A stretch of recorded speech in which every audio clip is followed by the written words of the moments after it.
If you're not already subscribed to this YouTube channel, go ahead and hit the subscribe button now, along with the bell icon so you can be notified whenever a new video is posted. And if you're already subscribed, check and make sure that YouTube hasn't unsubscribed you. And of course, be sure to give the video a like, as well as share it on your social media. The white supremacists hate that. I forget who it was, but some old dusty, crusty member of the white media said that the newspaper is the first rough draft of history. That's important because I also remember that George Orwell wrote that he who controls the past controls the future, and that he who controls the present controls the past. Those two ideas are very important. It shows exactly how the white media is used as mind control. Because the white media gets to write the first draft of history. That means they get to control the past and your memory of it. Because truth be told, that's what history is. History is whatever people are told the most often. Whatever it is that people are told the most, that's what counts as history. A few months back, I posted a tweet that Obama and his bride were preparing their little presidential library, trying to choose a site for it, and I said that if we have to depend on Obama for reading material, I would rather be illiterate. Well, apparently they finally broke ground on what is going to be his presidential library. Though I have to wonder, is there going to be a place where they get to show us the blue alert executive order that he signed? After all the black folks getting killed, Obama's response was, let's back the badge after all the black folks who the police have murdered. I hope that they'll go ahead and have that framed somewhere in a place of dishonor. And they can place that right beside the list of all the black people who were murdered on his watch and how he didn't do a damn thing about it. A photograph of him and his old buddy Skip the Truth Gates at their little beer summit. Hey, how about having a video recording of him calling himself lecturing black men about single mothers and such? Why don't we go ahead and have some of Obama's greatest hits? Because when it comes to this guy, it ain't going to be a presidential library. It's going to be a house of lies. If you want, you can give a caption to this picture. Call it the Obamas Still Trying to Bury Black America. 'Cause that's what this is. Burying us under an avalanche of BS. There was not a little controversy about the placement of Obama's little library. It's going to be displacing low-income black people. Ironic as hell, George Lucas wanted to build his little Star Wars museum or whatever in Chicago. They told him, hell no, they fought him in the streets. They were like, you ain't letting you do that. Last time I checked, George Lucas hasn't killed any black folks. Hasn't made excuses for anyone who has. But Obama, on the other hand, we're going to go ahead and make sure black folks get removed. Because after all, why should Obama stop mistreating black people just because he's no longer in the White House? He's getting the velvet glove treatment from the white media, and that's deliberate. And the reason why is this is not about ensuring and protecting Obama's legacy, whatever the hell that may be, shameful as it is. This is about the white media trying to cover their tracks. Barack Obama was a willing and very vicious tool of white supremacy, and that being the case, well, you got to make sure that people see him being held up in some level of esteem. It's a gut check. Trying to find out whether or not if they heap a little bit of phony praise on their little bootlick and his bride, whether or not black folks are going to salute. What they're finding is crickets. More and more black people are seeing exactly what Obama was, and they do not regard him highly, nor should they. This is not about what it is the white media believes. This is about what they can get you to believe, and whether or not your disdain and disgust with this worm has abated even in the slightest. Well, over here in Black Empowerment, we know exactly what Obama is. We remember his crimes against Black America. We know exactly what the hell he's about. Black folks murdered, and the only thing he does is come and sing a couple of bars of Al Green. Wholesale genocide taking place in Flint, chemical warfare, poisoning the water supply. That's a human rights violation no matter how you slice it. What does Obama do? He comes to town and he pretends to drink some of the Flint water and tells them, you guys are all right. This is why he was in office. Nobody getting in trouble, no punishment, nobody getting taken to trial. That's what Obama did where black folks are concerned. He made himself a willing, vicious tool of white supremacy and anti-black racism. Whether or not this attempt to try to rewrite Obama's anti-black war becomes the official version of history depends largely on what we do. Making sure that people never forget exactly what Obama is and what he did. That falls to us. We were the targets and the victims of his crimes, and we must make sure that these crimes are never forgotten. Anytime his name comes up, people need to remember and know what the hell he did. Because as we make it where these bootlicks get called out consistently, as we start to identify and call out their paymasters and their little benefactors, the ones who are keeping these scumbags propped up, what happens is you're damaging their ability to operate. And when the individual in particular, when the tool in particular happens to be the allegedly most powerful man in the world, and then you point out this is what this scumbag's on, people start seeing him for what he is, and more importantly, they start getting disgusted with that, and they also begin to identify the methods being used to oppress them. White supremacy always uses its sophistication to try to figure out what are your buttons that they can push. Is there something they can do that can make it where hopefully whatever tool they use against you, you'll somehow see it as being too precious, or somehow you're not really able to go in on them, which means you don't get to defend yourself. I posted for you on Twitter about how you had that kid who had this little bizarre rant where he started off talking about how if you got money, you can make cash bail, and if you got good lawyers, you can get yourself out of trouble in court. And then he makes this just asinine diversion to O.J. Simpson of all people. And this, you got the white media, left and right, who are in complete agreement. Oh, this kid, he's so smart. Oh, he is just this kid. Oh, we like what this kid said. Both the left and the right white media were saying that. Never mind the fact that children simply repeat whatever the hell they're told. This is not some kid who apparently has some deep thoughts about American jurisprudence. As I noted, the exact same people on the white left and the white right will also pretend as if they don't understand how it is that you can have 7- and 8-year-old white children who spout racial slurs with ease. And the reason is, as I stated, just like this black kid who called himself attacking O.J. Simpson, someone teaches kids what to say. Children do not have any sort of deep reflection on American law or the place of money in the judicial system. Somebody tells them these things. Now, whether these things are accurate or not is beside the point. The point is, children are like wind-up dolls. They'll repeat whatever they're told. But the idea from the white media is, if we have a child, particularly a black child, who is spouting the white media line, then why, you can't argue with this. This is a black child, don't you see? Why, oh, isn't this cute? Isn't this so cute? Oh, isn't this innocent child? He understands how vicious and violent the black man is. That's what goes on with the white media. And we can't be bashful about calling this stuff out. We can't let the white media play some game of they're going to try to see if they can use some sort of tactics or some sort of maneuvers to make it where we are reticent to stand up for ourselves. Right is right and wrong is wrong, and both will be called out. Because, of course, Scooter Jr. didn't have anything to say about Bill Cosby. Unlike O.J. Simpson, Bill Cosby actually had some money, and that didn't keep him from getting put on trial 2 times with basically double jeopardy in all but name, and trumped up charges, which, by the way, had absolutely no legal validity, a judge who allowed complete, thorough, illegal material to be admitted into evidence, dirty witnesses, the whole 9. And Bill Cosby got convicted. Scooter Jr. doesn't say anything about that. And of course, this week, R. Kelly, not surprisingly, found guilty in federal court. By the way, I'm no R. Kelly defender. Problem happens to be, R. Kelly was not convicted based on what people have been told about him. He was instead convicted on something else altogether, racketeering. And what is he, selling illegal hooch across state lines? This is the point. Because if you ask Scooter Jr., who the white media was heaping praise on, if he could name even one white man who he believed had gotten off because he was rich, who had bought his way out of a prison sentence, if you ask him to name even one, he couldn't. If you ask him to name anyone other than O.J. Simpson, he can't.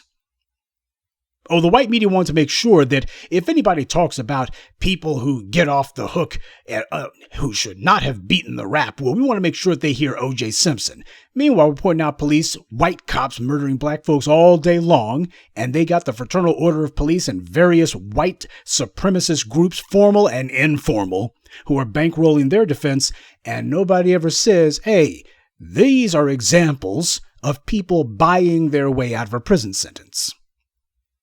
The white media makes sure now, if we're going to be talking about making someone's name into shorthand for some sort of illegality or underhandedness, we're going to make sure that it's a black name. We're going to put a black face on all this stuff. Harvey Weinstein spent decades attacking women.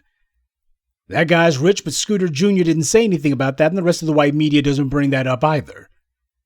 This is a guy who was giving campaign donations to everyone, including the Clintons. Oh, but I'm sure that his name just skipped the little kid's mind, and it also skipped the white left and white right media's memory, too. Learn to recognize when they're trying to keep up a steady drumbeat against you. Learn to recognize when that tactic's being used. Because when Gayle King called herself trying to smear Kobe Bryant, people came down on her like the wrath of God, and rightly so. She found herself on the defensive very quickly, and Mammy Oprah had to crawl out from whatever buffet table that she was hiding under to defend her little buddy. And what they also did was they dropped that. Oh, they decided, okay, looks like that's not going to be something we can pursue. We're not going to be demonizing dead black men today, at least. Because of the pushback. The white media and their black bootlicks are seeing that there is organized opposition to all of their anti-black propaganda. All of these feeble little organs and mouthpieces that they've been trying to prop up, they figure if they mention you on MSNBC or CNN, or if the New York Times mentions you, the black folks' hearts will go pitter-pat, and they'll say, oh, these are people who speak for yous and me's. But because of the black media, those of us who speak for the streets, what's happening is these little mouthpieces are finding themselves being ignored. And these guys are struggling. They should be. They're being roundly ignored. Black folks are paying them no never mind in increasingly larger numbers. And they're not able to buy credibility, because that's how the game used to be played. They just have themselves with some Democratic donors, a couple of George Soroses or a couple of other individuals, sufficiently wealthy individuals, and they're going to set up a camera and a little sound stage for you and get some Negro in front of the camera who pretends as if they're operating in black folks' interests while they spew a straight white leftist line. They tell black folks the left side of white supremacy's dogma. And basically because black folks do not, as a group, we have not focused on putting our efforts into physical media real estate. What happens is these guys used to carry the day. But due to the advent of online media, you guys have been finding voices who have been saying what you know to be true. You've been gravitating here, and this has presented a problem. The old black media, the dead, desiccated husk of what used to be black media, the Jets and the Ebonies and the online mouthpieces like the Roly-Poly Martins and the Goldie Taylors and the Tamron Halls, they're finding themselves being roundly ignored by black folks, especially young black folks, because we have introduced a litmus test. If you're going to call yourself speaking for black people, you're going to be saying what black people think. We've already defined, very deeply defined, exactly what the black opinion is. And you cannot stray from that. Now, you got these bootlicking bastards like the Roly-Polies and the Mark Lamont, you big dummy Hills and such, who are desperately hoping for a white media gig. We're making it clear. When these guys, when they start saying all this off-kilter crap, you're like, okay, we done found one. Yep. What white media cable channel are you trying to get a job from? Yeah, that's the point. You're not going to be doing all this garbage, leading black people astray, while you try to use this as a resume enhancer to prove to some white producer or some white studio executive that you happen to be able to mislead black people the most effectively. We're bringing that game to an end. We're putting an end to that little hustle. Because that's what the Roly-Polies are about. You want to know why it is that Goldie Taylor disappeared without a trace? Is because she couldn't find a white benefactor to take her in. That's the reason why. And the rest of them looking and going, I don't want to wind up the same way. But the black opinion is potent. We are trendsetters, and that makes us dangerous. Because we're going against the grain. We're the only ones putting up substantive resistance to white supremacy, and they haven't been able to break us. They haven't been able to move us. They haven't been able to stop us. So what happens is they bring in some more propaganda. Enter BNC, which I'm convinced stands for bootlicks, nitwits, and coons. These guys have been struggling, to put it lightly. Mark Lamont Schill, he calls himself having interviews with people who actually matter. You know, folks who black folks actually listen to, because they don't listen to him. That's for damn sure. But somebody put money behind these guys. They're supposed to be a 24/7 black news channel. And yet the only thing they talk about is people of color. I pointed out to you how these guys, just a couple of days ago, they're telling us to celebrate Native American Day. The Native Americans that these guys are talking about, they took part in slavery. They acted as slave catchers. Fought on the side of the Confederacy during the Civil War, might I add. And they racially purged their tribes by voting the black members out. And yet you got the so-called black news channel who, according to them, these guys, they want to celebrate black lives, culture, and history. And yet what they do, they turn around and say, let's celebrate Native American history. And you notice that they have for their little subheading, they're going to be helping to fight to reclaim indigenous land. Yeah, you're talking about Native Americans. All of a sudden, you're not talking about criminal justice reform, which is the only thing that BNC talks about when talking about black folks. Their little piece about black people waiting for Biden to do something, all they talk about was criminal justice reform. Because, you know, black folks, the only thing we care about is prison because we're all in trouble with the law, right? All black people are criminals, so that's all we care about. Talking about these other groups, they're not talking about the fact that Native Americans got crime issues too. Disproportionate numbers of them being locked up, hemmed up, issues with the criminal justice system. That's not what they focus on. Instead, it's all about land, tangibles, something you can put in their hands. Nobody talking about drug abuse in these Native American enclaves. Oh no, they're talking about tangibles with them, but with black folks, it's about the crime blotter. Oh, but to hear Mark Lamont Schill and others say it, this is what qualifies as black media operating in black people's interests. Black people's interests and issues are being ignored. All we hear about is nothing but what the white media wants us to hear, which is denigrates and disrespects and dishonors us. So we go to BNC and what do we hear about? Celebrate Native American Day.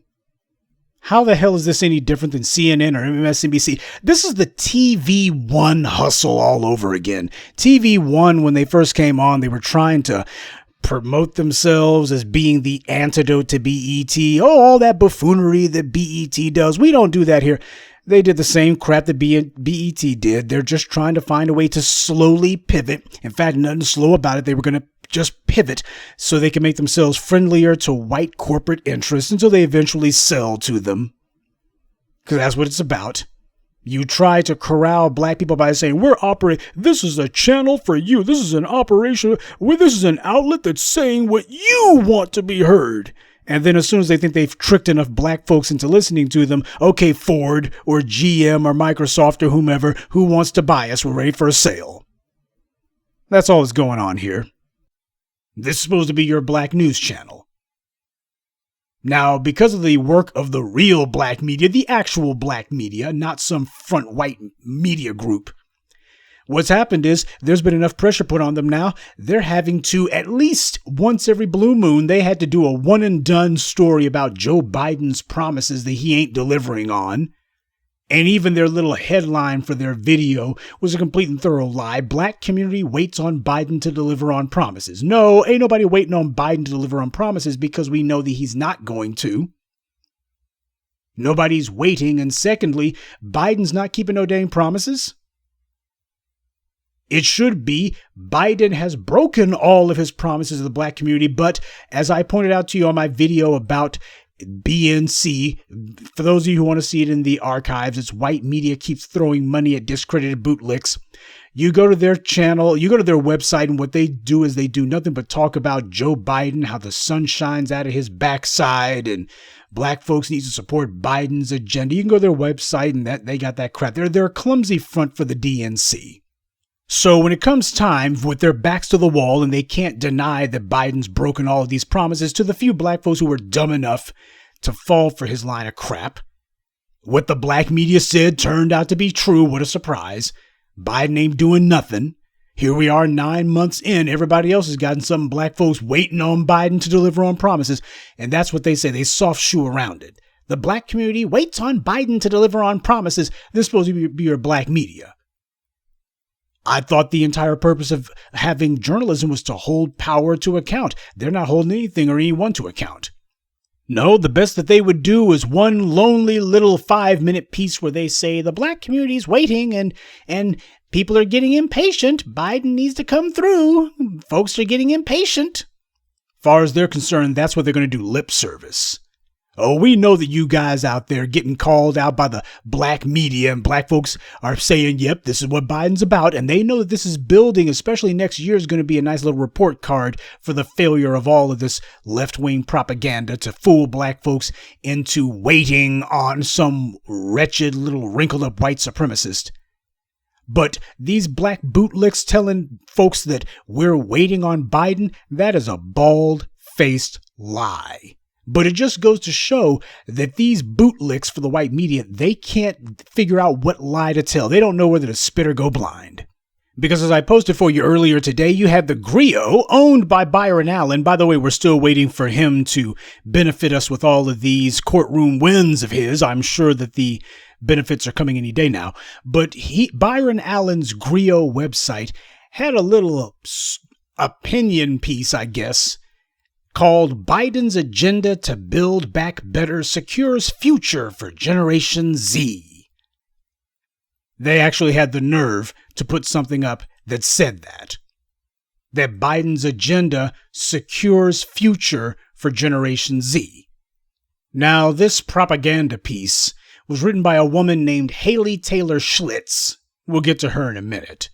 But basically, it was a rah-rah cheerleading piece for young black Democratic voters. Oh, young people showed up and showed out. Young people came. Young people made a difference. Young people, young black people especially, put Joe Biden in the White House. And then when you read, well, what's Biden doing to justify those black votes? What has he done to make it clear that these black voters are going to be rewarded for their support? Because after all, he said that he had our backs, right?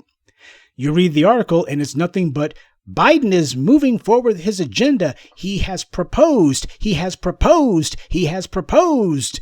And you wait to see, well, has he done anything with these proposals, or is this just a bunch of talk? You're waiting to see where the wins are. You're waiting to see where he's actually done anything. And all this little propaganda piece talks about is things that he's proposing. Things he's proposing. His proposals touch on a wide variety of issues that should matter to Generation Z. There is the proposal to help lower the costs of education. Now, the majority of folks who are in higher education are white. So this is a giveaway to the white middle class, but we're going to be told that it has something to do with us. Like, this is a big win for us somehow. Then this woman writes about proposals regarding quality childcare, proposals regarding making housing more affordable, proposals regarding lowering healthcare costs, proposals for investing in teachers and schools, and proposals for long-term investments in workforce training. This is proposals. He's got proposals. He's working on it. He's got proposals. Why? He's got so many proposals. Just so many proposals. Just proposals, proposals, proposals.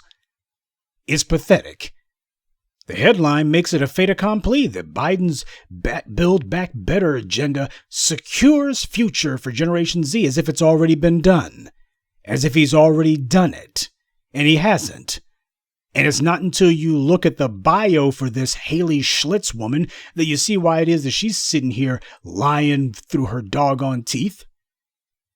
She's an elected delegate to the Texas Democratic Party, and she served as a Joe Biden delegate from Texas to the Democratic National Convention. So you have a bought and paid for Joe Biden bootlick flunky who's sitting here telling lies by omission, claiming that Biden has secured the future of Generation Z when he ain't done a damn thing except for give proposals. And I got an idea I ain't gonna do none of it, but I got an idea for this, an idea for that.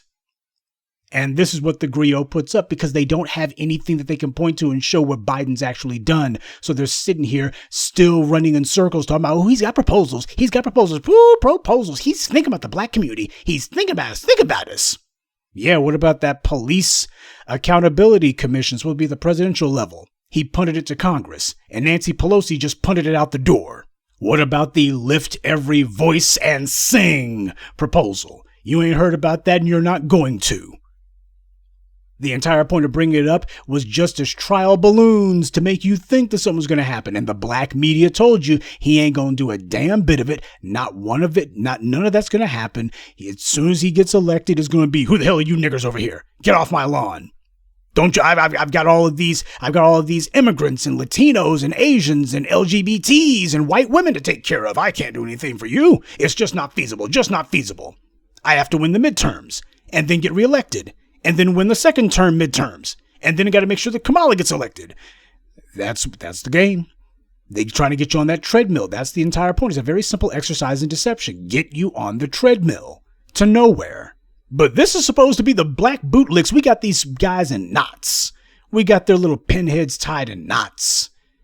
On the one hand, you got BNC, who was forced by us to have to say that Biden's not delivering on his promises, regardless of their headline. They were forced to say, well, he ain't really done nothing. Yeah, because your cheerleading for him is not fooling anybody. And don't think that doing some one and done CYA piece is going to give you credibility. It won't. We hold you up for ridicule just like we do Roly-Poly Martin. The only reason that we mention you is so that we can skewer you verbally. So you got BNC, one gang of black bootlicks, who are saying, well, we show hoping Biden gonna do some of them promises. And then over there at the griot, you got them saying he's already done it. They're trying to make it sound like he already has. What this betrays is an underlying insecurity and anxiety by these black puppet organizations. They know exactly what's going on in the black street. And all of this, we're gonna rah-rah cheerlead for the Democrats. That ain't hitting on nothing. Nobody's fooled. You've run out of orange-skinned racists to scare the black community with. What happened in 2020 was you had some black folks who said, we want Trump out of there, but you're going to have to come through with these tangibles or else. And they see that black folks are not forgetting because the black media won't let them forget. While the roly-polies and the Corrine Stud-Pierres are desperately hoping that their white media pals can change the headline. We're going to change the subject. The black media ain't letting nothing change. Oh, by the way, before we forget, you go over to Corrine Stud-Pierre's Twitter page. You notice that she ain't updated a damn thing since like the 20th. I mean, for God's sake, this woman, here we are. It's over 9 days later, and she still ain't updated her doggone Twitter to say nothing about her fellow Haitians and how they're being treated.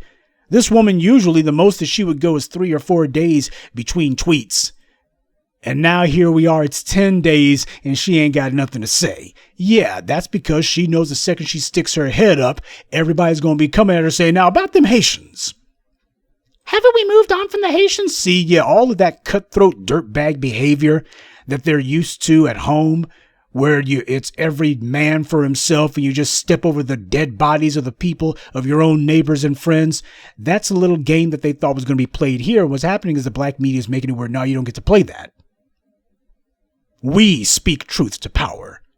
We hold bootlicks and puppets accountable.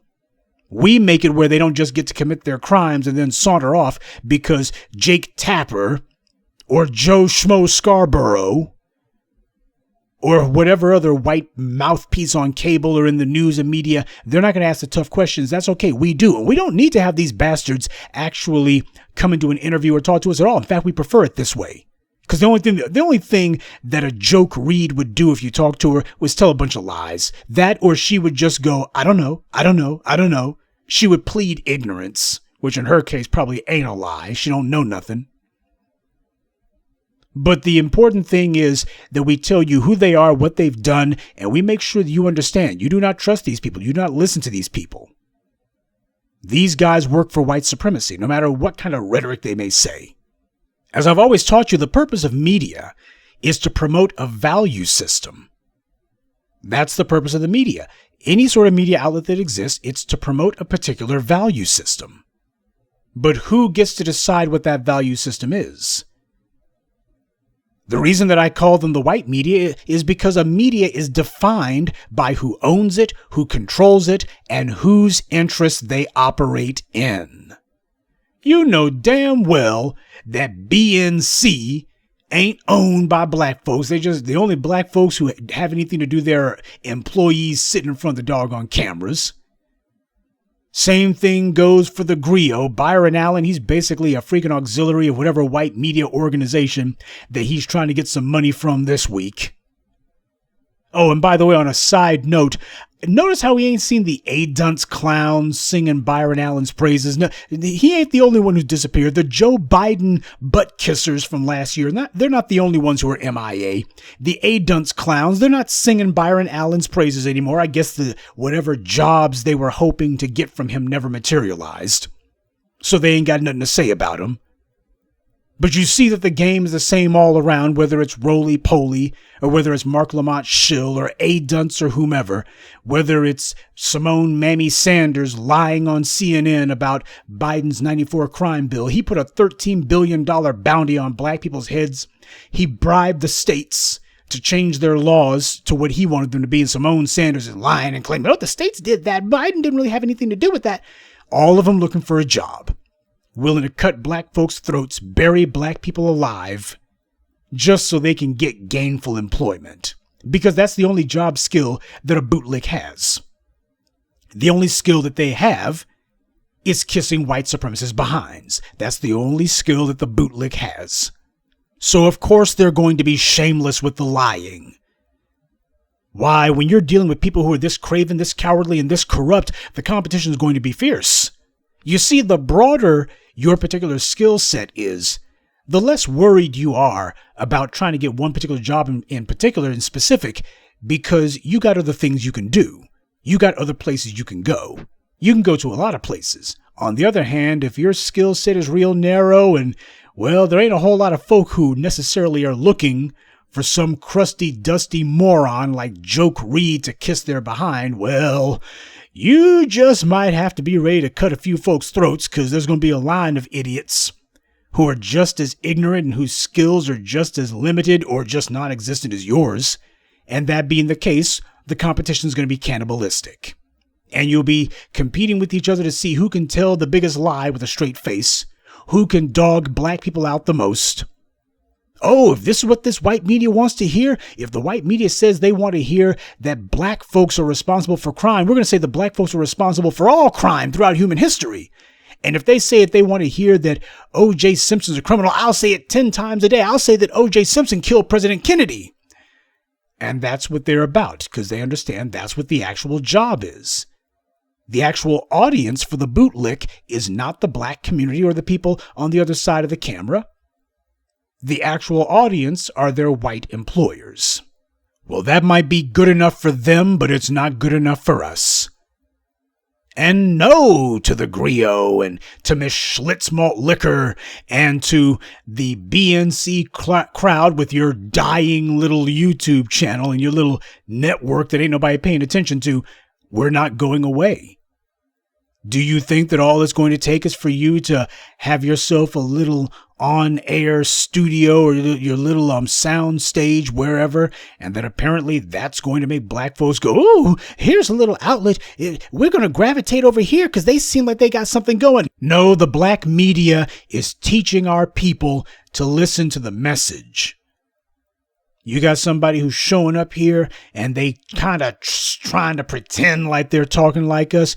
You don't listen to them unless this person goes in. Unless this person makes it very clear we're attacking the white media across the board, because that black person who does that, they're making it clear I'm not looking for a white media job. I'm not hoping to become press secretary for Kamala Harris or to get myself a job working for Nancy Pelosi or a consulting gig with the DNC. That's the reason why brothers like myself, we've been out here for 15 years now. You're doing the work. You have not seen me on cable, and you're not going to see me on cable. I have not written any op-eds for the Griot, the New York Times, or any other damn white media outlet or white media front like the Griot, and I'm not going to. As Brother Khalid Muhammad put it, I don't want a job from you. I don't want money from you. I don't want a contract from you. I don't even want contact with you. I want nothing from you. You have nothing that I want. CNN can't come up to me and wave a check under my nose and say, appearance fees. All you got to do is not criticize Joe Biden. We'll pay you $3,000 per appearance. We got a contract with you for the next 2 years. We'll bring you on at least 3 times a week. And if you got a book, we'll let you go ahead and plug your little fiction book like we do for Michael Eric Dyson or whomever. We'll let you do that, and it's going to be good for you. It's going to be a good gig for you. It'll give you some legitimacy, and you'll be able to have some contacts so you can do some university lecturing. Oh, this is going to be good for you. It's going to be a come-up for you. See, that makes the roly-poly Martins and the joke Reeds and such, that makes their tongues start panting and their tails start wagging. But that don't do a damn thing for me. I'm not out here trying to figure out who I can get a job from or a consulting gig from. I'm trying to figure out how to get as many black people as possible on the same page so we can crush white supremacy out of existence. And that includes the white media. They can have all their little mouthpieces trying to use weasel words to pretend as if they're talking like us. You're not going to get away with that. It ain't going to work. Black folks ain't waiting on Joe Biden. Well, the smart black people, the ones of us who have an IQ higher than our shoe size, we're not waiting on Joe Biden, waiting on anything. And we're not waiting on any of these sock puppet white media front groups like BNC or the Griot to start actually saying what black people think. We're not waiting on it. We recognize exactly what they are. These guys are Democrat front groups. And that's the reason why a lot of them have already gone belly up. And the others are on fumes, and that's where we're calling them out. We're going to make sure the black folks, when they hear the name BNC, they're like, before they even know who the hell you are, they're going to already know what you are. And as for the Griot, we point out that this organization, this little propaganda mill, they're staffed by nothing more than a bunch of Democratic operatives. The hell, they can't even hide it. You got delegates for Joe Biden who are writing articles telling black folks he's done things for you. Why the stuff he's doing secures your future. What has he done? He's got so many proposals. How many of them have passed? Not a single one, but the proposals though, he's pushing proposals. He's proposals on this, proposals. That's their job. Their job is to show that they can corral black people and get you to sit on your hands and wait for this white savior to stop attacking you. That's what their job is. Their job is to prove that they can successfully get black folks to sit on their hands and wait to see if the left arm of white supremacy is actually going to stop the right arm from attacking us and stop the left arm from slowly strangling us. You're getting punched with one arm, you're being strangled with the other. Which one do you want? Choose your poison. Trying to put money behind these bootlicks, that don't work. We're going to give Obama a presidential library. That's supposed to give him prestige. You think that's going to credentialize him? You had young black people fighting for their lives in the streets of Baltimore, and Obama was calling them thugs. And then the bastard had the nerve to turn around the very next year, and he's saying, you've got to secure my legacy. Vote for Hillary. You got to secure my legacy. Yeah, because black people owe Obama so much for all the good things he did for us. I mean, where would we be without Obama? Why, they'd be killing black folks in the streets. Oh, wait. See, these bootlicks are on a suicide mission. They're fine with the idea that they get whatever little crumbs white supremacy throws them, and then they go ahead and breathe their last and die. They've already made up their minds that they're on a suicide mission. And what they're hoping is that they can get you to sit on your hands long enough for them to help white supremacy wipe you out. And then that's okay. That, as far as they're concerned, there is no tomorrow for them, nor do they want one. When you've sold your soul, you stop thinking beyond your own life. You stop thinking beyond yourself. The two go hand in hand. But no amount of white media propaganda is going to cover up that truth. Obama and Michelle and Uncle Fester, Mayor Lightfoot, you ain't got enough dirt to bury all of your lies. You don't have enough dirt to be able to bury all the black people who were murdered because of you. You ain't got enough dirt to cover up the truth. And neither does the white media. They don't have enough ink. They don't have enough bandwidth. They don't have enough cable news hours that they can devote to trying to find a way to varnish your laurels, and they're going to tell black folks how great thou art so that they can pave the way for the next black bootlick who will be even worse and even more mendacious. Who's going to be presiding over the continued genocide of black people in this country with a smile, all the while telling us that they're doing things for us. They're losing control. And we are the reason that they are losing that control. The white media sees themselves as writing the first draft of history. But once white supremacy has fallen, and its outlets and its mouthpieces are no longer able to spout its lies, you can rest assured it's going to be black empowerment that writes the final draft.